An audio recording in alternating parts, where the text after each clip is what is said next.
So Ego has been on top of NA for quite a bit at this point. Ego has been, in terms of like server dominance, has been on top. Ego is comprised of a lot of dropouts and supple people, but Ego does have their own core, and they've just kind of added dropouts and supple people to compensate for their original core that have quit. Historically, whenever Ego comes back, they kind of wipe the floor in terms of metas, and then they either kind of get bored and leave, or they just find something else to do.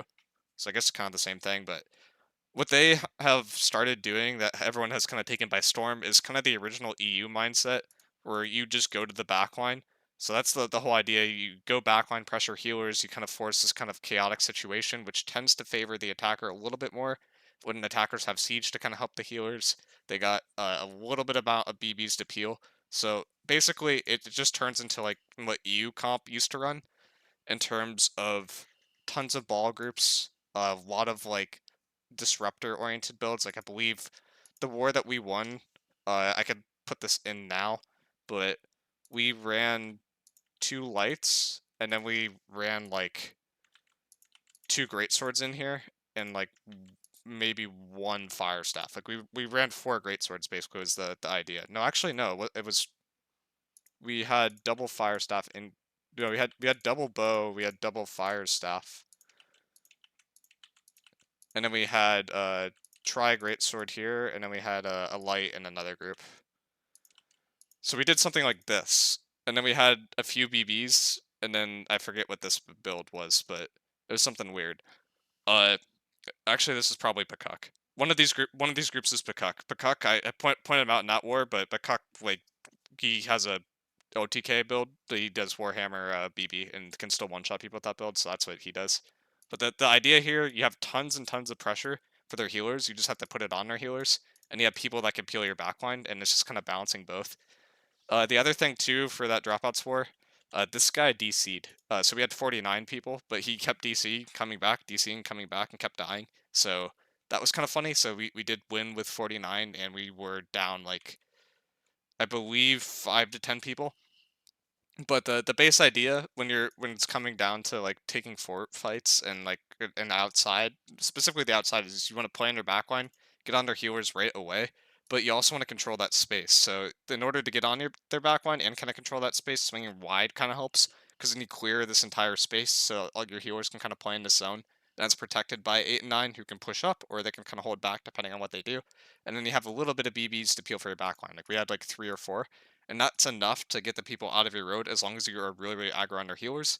Because if their healers can't consistently heal the people on your side of the road, they're just not gonna get a ton of value. Do I have the tool?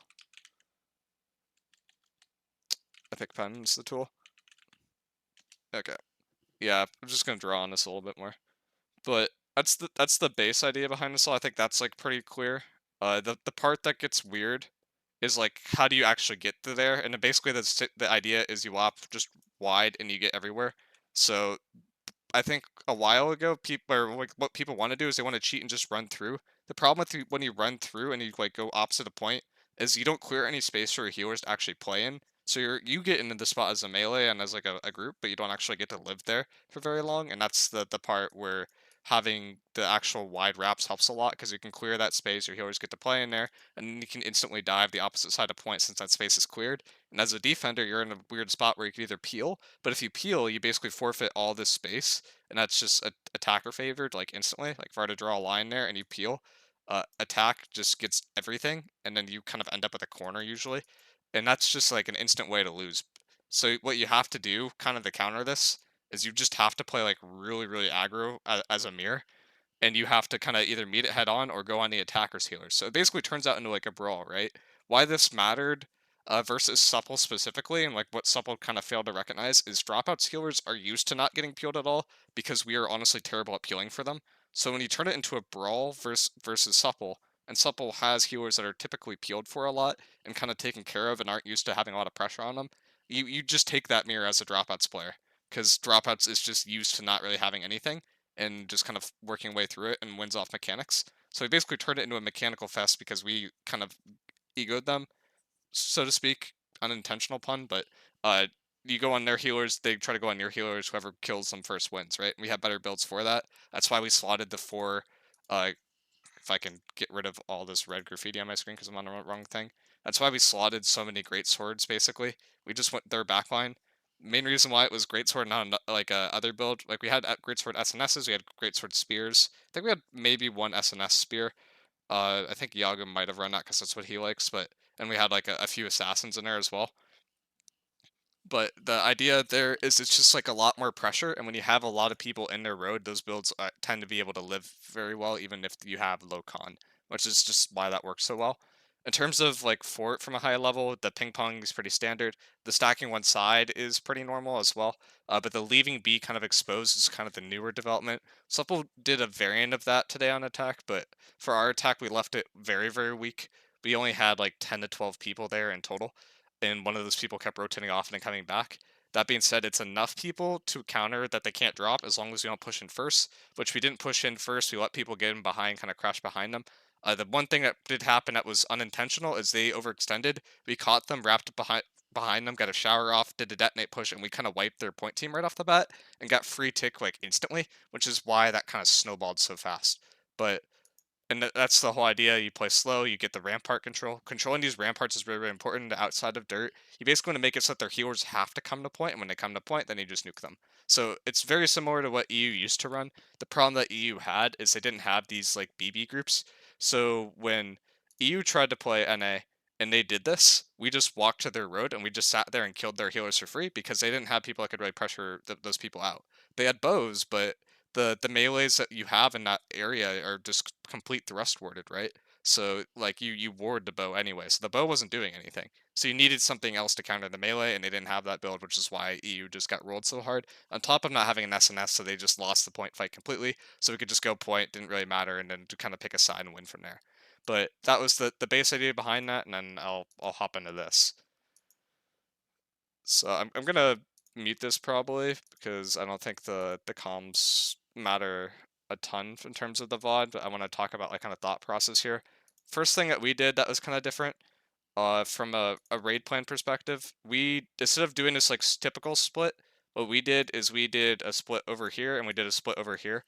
We had 7 people over here, I believe, 7 to 10, and then we had like 40-ish over here. The numbers don't really matter. This is just like a throwing them off kind of thing. We realized that we thought we had the better players. We wanted to set up our best players and take the duel on their side. We didn't think that they would be ready for it, and we put people on that role that would succeed. Like we put Twofer there, which who's like a 50 con, a great sword dude who like loves to play OPR solo queue, right? So he's just naturally going to be good there. You kind of stack that area with the best like individual talent that are better in not in terms of group play, versus Supple had to send their best group to counter this, and their best group also happens to be their backline peel group. So what that did is it kind of opened up behind B, which is why B just turned out to be such a fast take for us, and why dropouts kind of just rolled over Supple like so quickly.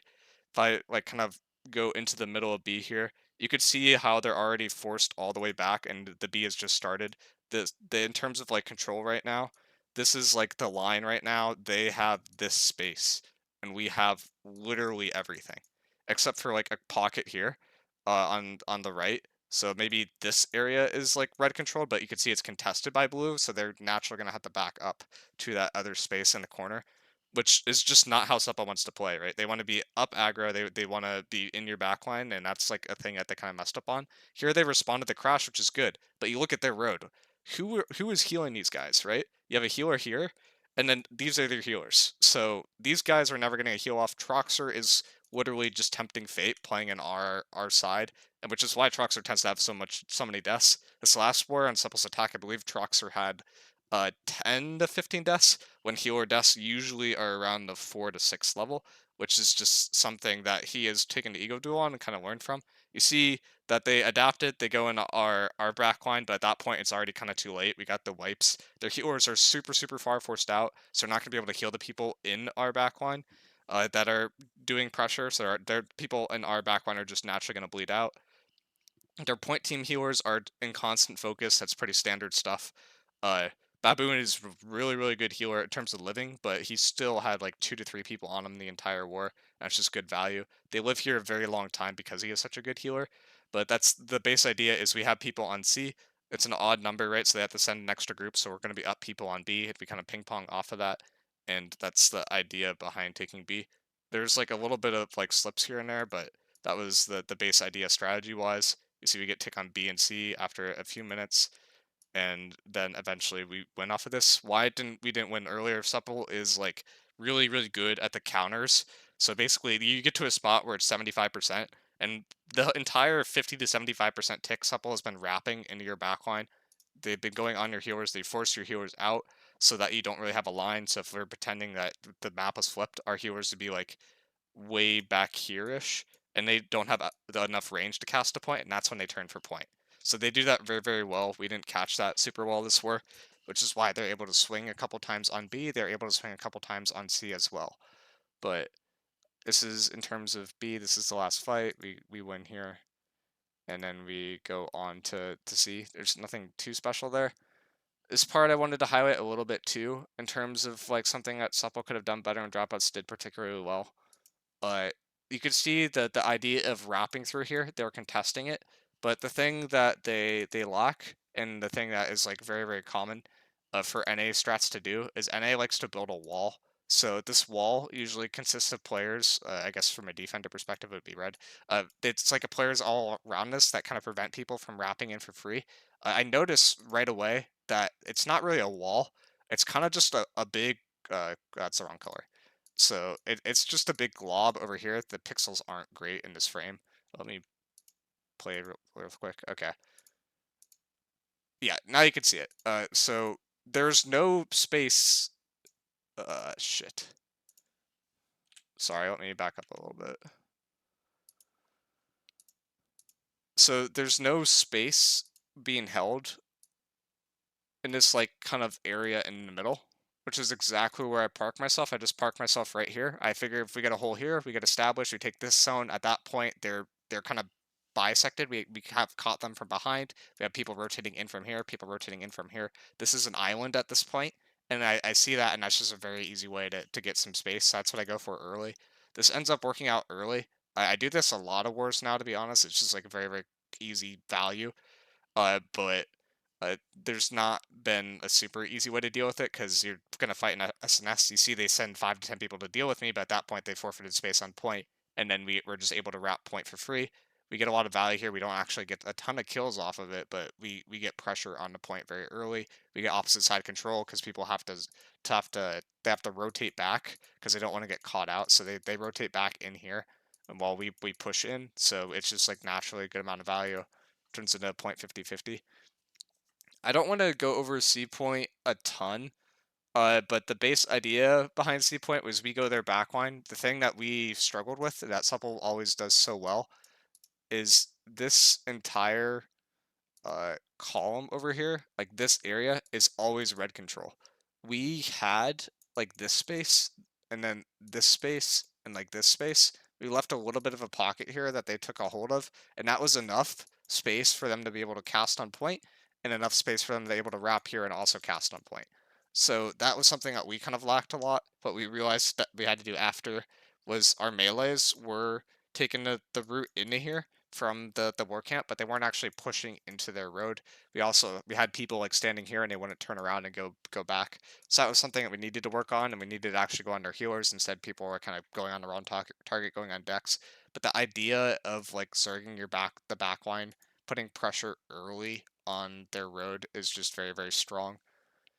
In terms of like clump fights and the macro off of that, it wasn't super different. The main change that we had was don't want to fight on the SNS. So for a while, like there's two ways you could approach the SNS duel. You can either mirror the guy and you could drop Oblivion on him and try to cancel the SNS via the SNS bug, and then that will get a lot of value. Or you can kind of ignore him. We chose the ignore him part because I'm on IG. I live a lot better. We'll go to a different spot that the SNS isn't and just get value off of that. So you see me stepping a lot too for Krulix. Krulix is just like a carry in general for their roster, and so is Step. So I mirror Krulix and Step when I can. But there's not a lot of people fighting on top of Lung God who's their SNS. Like we try to take fights on the left here, try to take fights off of him. Some people don't get the memo right away. It takes a little bit to adjust, but that was the base idea here. I'm gonna fast forward to the fight that actually matters here. You can see why we lose this like already. They've already established this wrap. We're already losing all of our space. Once they take the space, they're gonna swing wide, wrap us on the point, and it blow us up. So I'll play one of them, but it gets pretty repetitive. The same mistake happens like 3 times. So they wrap here, they turn, they blow up point, and healers can't cast here. So it's just kind of a good night situation. You just can't win that. So I'm gonna step a little bit until until it gets a little bit closer. And at the end of this, I'll like look at chat and like answer more questions too. But yeah, that's the base idea is like you wrap, you take space, and you can counter most of these by just kind of forcing our healers out and then pressuring the point. And that's the same idea that we're doing on attack, right? Force the healers out and then pressure point. Uh, there is an extent in NA that's different from EU where people will step to point a lot sooner. EU, when they've fought against NA, if I go back like 2 frames here, EU would get to like on attack, so blue perspective, they would get to maybe this line, and then they EU had like this space, and they thought that was good, but then we just played here, and we had wide control because we had the better decks. So it actually made it so that EU was a bit boxed in, and they effectively weren't able to do this because they lost the Dex battle, and we had the edge. That's the difference, because NA plays for edge control all the time, and EU was just playing for general space. And at that point, EU would get the EU lost point too, right? So they didn't have tick, they had fake space control, and they couldn't hold that space. So they didn't really have anything when they tried to get a lot of value in terms of like para. That's something that they definitely can work on in terms of like builds and like who they're slotting. It could also be, I guess, a bit better in terms of just not over rotating. The 3 BBs helps a lot for that. Blunderbuss and Firestaff don't do the same thing in terms of peeling, but the pressure from both of them is similar in terms of a point fight. So you see like a lot of 50-50s that they are just able to win at the 75 to like percent tick area just because they stepped a point, they white point with detonates, and it's very telegraphed, it's very simple, but it's something that we didn't recognize despite them doing it a lot until like very late in the war where you actually turn up and win it, which I believe is like in a minute here. So I'll kind of let it develop. At this point, you can see that we're still catching the tick. We still have the tick. So this is like kind of fake tick, but now we have oppo control, right? We've actually push them out of this line on this like far side, and we have them cornered. So we have, I'd say, this space roughly is ours, and then that's the wrong color. So if yellow would be neutral, this area is like kind of neutral-ish. We have everything in this zone. Supple has everything in the other zone, which is like what they intentionally try to get. Usually they like to be in that corner, but then we also have people on them in that zone versus they have less people on us in our zone. We basically just have more pressure on them. We're able to surround them. Our respawns are kind of back at a better angle. We drop ice showers behind their point team so they can't back up. Once Len God dies, it's basically over. Because at this point, we can just stack on SNS. If you have SNS and they don't have SNS, it is very easy to win the point fight. If you're a good point team, you should be able to win this every single time. Not really an exception here. We're able to win despite the numbers crashing on us now because we are effectively 180 to 250% more tanky, so it's just pretty simple to win at this point. Just like a little bit of cheesing here, and then we just get the free point. So stepping to gates, the strat here is very simple in terms of NA. I'll go hop back to the raid planner for a second, but it's ping pong, right? So you ping pong off of the close gate, you go mid, then you go long. You can't really drop versus a strat because if you drop, you just get wiped and then they get free push early for free, and that can result in you losing shops early, and that can be really bad. So it's honestly just a free 2 points here, which is why we're so aggro. We don't really have to worry about dying or anything like that because we know that they aren't going to try to stay down here and fight us.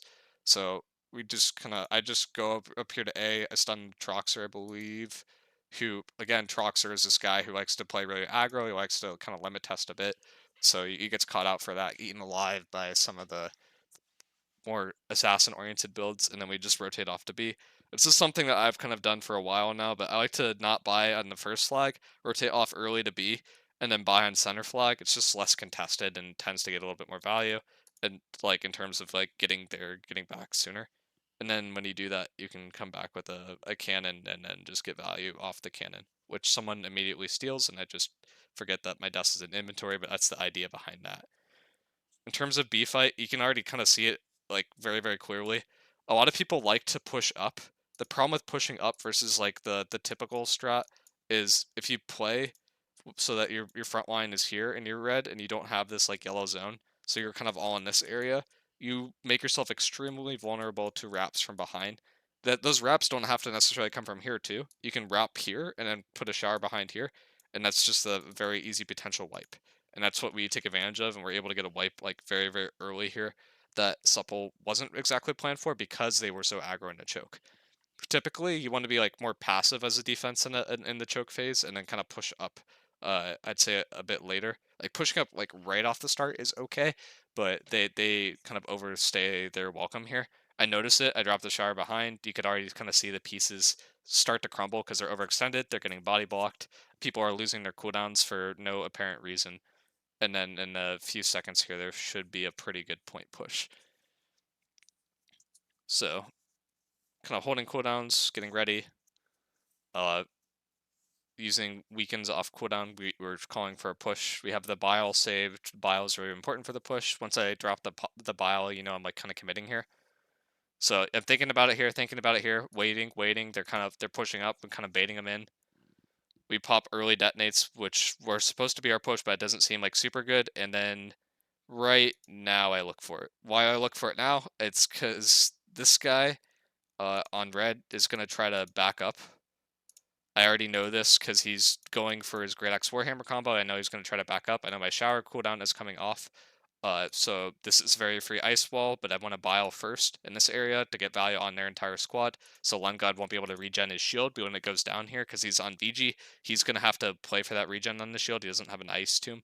So very easy bile there, just inherently gets value. Lungod's stamped out. He's not going to be able to shield for a bit. But now we can walk in for B for free. We start getting spin on point here. This is 2 minutes until we win the war, by the way. This is like under 2 minutes. That's how crazy this war was. That shower isn't super ideal, but it's only there because they have 3 players there, and I see our showers expiring. Playing off a little bit to the side, but you can already see what's happening on the other side, right? So we have top control, we have hell control.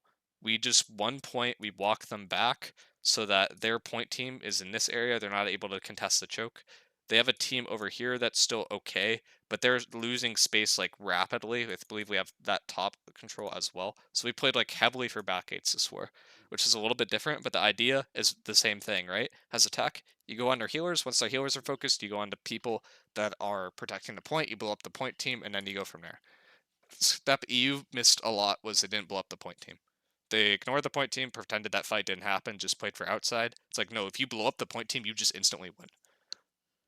So they take a 50-50. They lose the 50-50 off the detonates. There's a fight happening over here on the left that I probably should be shielding. This is like kind of a mistake, but I'm more worried about the gate fight right now because I want to make sure that they don't get control onto our healers because we don't have a large amount of healers there. So I kind of more focused on the gate fight. I also see their SNSs here, so I'm not losing much by not being on that side. But usually I want to be on that side. I'm only mirroring their SNS when I'm more scared of them. Like, I know we will naturally win this, and he needs to make a play, right? Lungod needs to make a play. If Lungod needs to make a play, I can just play on Lungod, and he can't make a play. But if we need to make a play and Lungod doesn't mirror me, then it's just going to be easy for us to make a play. So there's like a different level of like kind of mind game there that isn't usually present, but Lungod is really, really good at SNS and is familiar with like everything there. So it's just kind of naturally comes to the game at a certain point. You see us click crash point here. It's like already they play really, really heavy for this spot. I always call this spot the supple spot. I call this the supple spot because they always come there. It doesn't matter if it's outside or inside.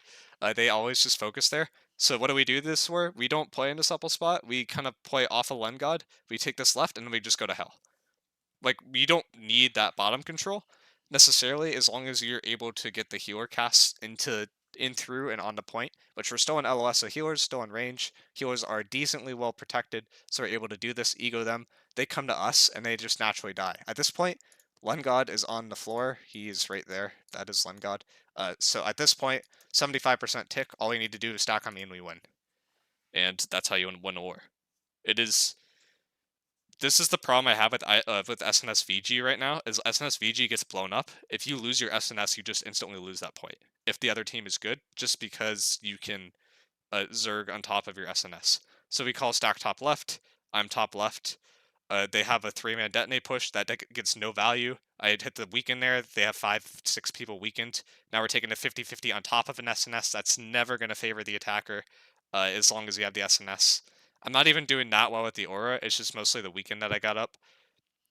I'm kind of just playing man at this point. I know custom makes plays, so I'm playing on top of custom. I'm just watching custom, and we just went off of that. So that's the idea behind it. Is like you focus healers, you bring it to point, you nuke their point team, and then you go. Uh, NA versus EU is, I don't know when it actually is because it's Ego that's bringing it, but Ego does the same idea. They just kind of do it a little bit faster, I guess, than everyone else because Ego's been doing the strat the longest. But that war, I imagine, is in the area of like weeks out. I think it's gonna start before the next patch, but I'm not 100% sure because I'm not super involved in that Discord. Yeah, they had literally no slow tick presence, which is crazy for an attack strat. Yeah, we it was not very. It was kind of enough pressure on point to get them to commit, but then it was just blowing up their point team, right? If their point team is dead, you're just naturally gonna tick it. So like this entire time on B, like this point ticks in like under 2 minutes. And if you actually look at the people that are on point, like people are definitely on point here. It's just not as much, I guess, and they're also kind of just slowly dying. It's mostly the being on the healer effect that's causing this, to be honest. And that's because we're slotting like 15 to 20 melees that are being on their healers. And like 4 of those are great swords. When you have 4 great swords that are playing on healers, it's just like kind of gets wild. 15k did the same thing. I need to drink water here in a sec. But 15k did the same thing where they kind of went heavy on the greatsword usage.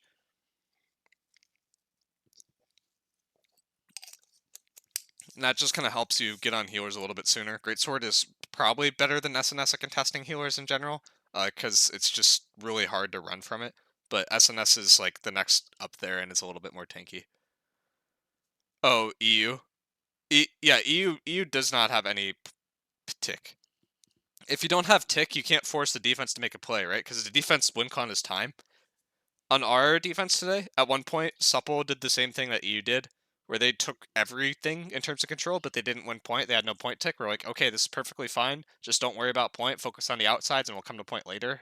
And it turned into like a really, really close 50-50 at the end. But just the concept of like playing slower, I guess, and just like you don't have to make a play on defense. You have to make plays on attack. Is the difference. From a defense perspective on SNS, I'm a lot more willing to mirror their SNS on attack. I want to be playing off of where their SNS is because we need to make a play to win, and that's kind of the difference here. It's like it sounds minor, but it's the difference between like 100% HP and like 250% HP is you literally just on attack you just move away from their SNS, and it's that simple. If Lengod is on this half of the point, uh, we're gonna move over to the other side, and if he's on this half, we're gonna ping pong back, and that is literally it. And in between, I'm dropping an ice shower. He doesn't have an ice shower, so he's just gonna get caught in a rotation. He's gonna be slow. He's not gonna get a ton of value there. That's one way to really exploit the SNS VG2 specifically. If he was on SNS Greatsword, that strategy does not work nearly as well because he's able to get through the shower instantly with the Relentless Rush. But he does neither. He plays for the 1v1 SNS build where he needs to mirror me, but he's not able to consistently mirror me because I'm playing to kind of play off of where he is. So he's bottom point here, but that's not where the fight is. The fight is top point. The fight is everyone's fighting on where I am. So that's the problem there. Like he still played that like as about as good as he could have, to be honest. Like he needs to win that top or he doesn't have any space control. But it's just really hard to do that when you have pressure on your healers for a long period of time and then we wrap to point.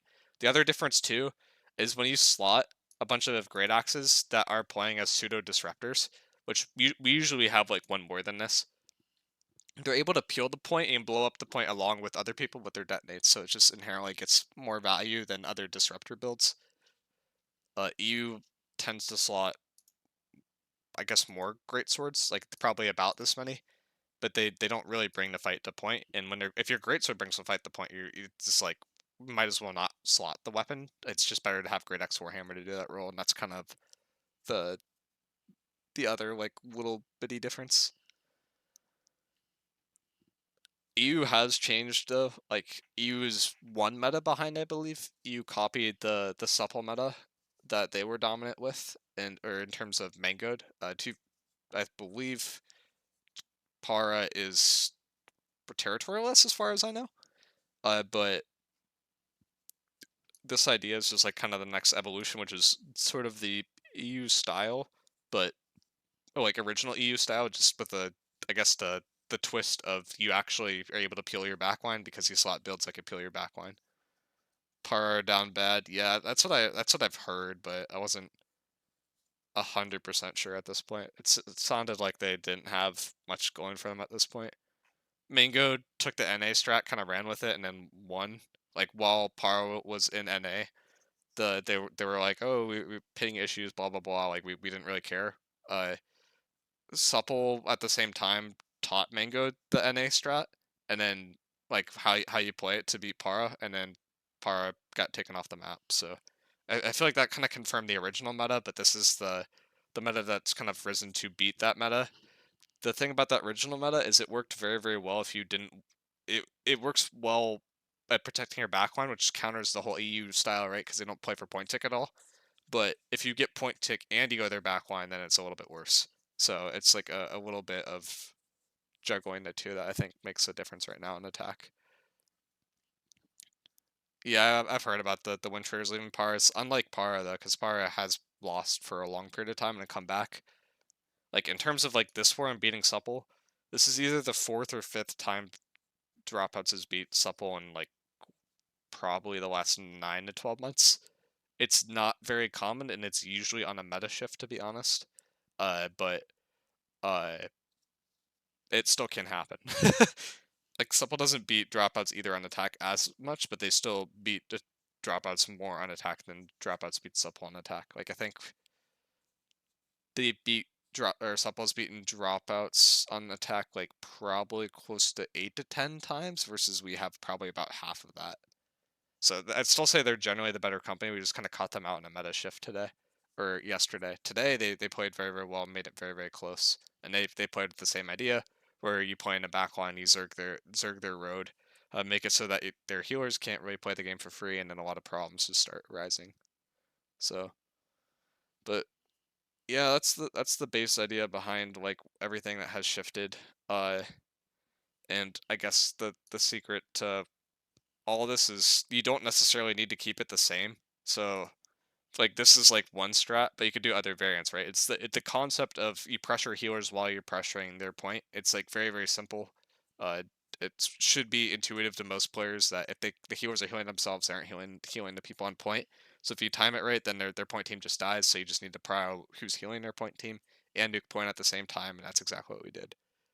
But yeah, that's the I guess it sounds less insane when you actually think about it that way. Like it's like, oh, how did you guys beat them? It's like it's literally just going on healers. Like the Supple has like 2 healers that we could just target, and their entire like squad kind of falls apart. Is like the idea. They have like a backline people, and then like they have point people, and those people are the best healers that Supple have. But you can't do anything when there's like literally 15 to 19 melee that have you on the target list if you have to play aggro to heal people. So EU's counter to that would be the daisy chain healers, and they'd run DSTs to heal healers. So they have healers heal healers, but that hasn't really been popular in NA at all. So